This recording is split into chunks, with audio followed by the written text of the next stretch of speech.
Класичен образовен криминал има во биографијата на Мухамед Зекири, обвинува поранешниот виш просветен инспектор Ѓорги Илиевски.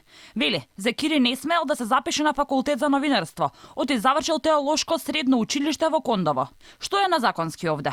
Верските училишта, богословското и исламското, не се регулирани согласно законот. Тие што завршиле верско училиште може да се запишат на повисоки степени на образование, само на исламскиот или на богословскиот факултет, но никако на друг универзитет, како што е Универзитетот на Југоисточна Европа во Тетово. И други, објаснува Илиевски.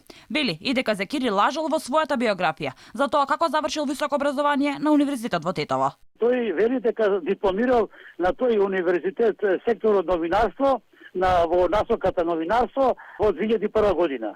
Но од податоците кои што ги имаме, универзитетот е формиран 2000 година, а почнал со уписи во 2001 година. Така да нема логика да тој дипломирал во 2001 година, тој е лага. Значи, тој е еден криминал. Созданијата се дека првиот дипломиран студент е во 2004 година. За ваквите обвинувања побаравме став од владата, чиј генерален секретар е токму Зекири. Но од таму не добивме одговор. Му се обративме и директно нему, но ни тој не ни одговори. Сепак, инспекторот Илиевски е дециден.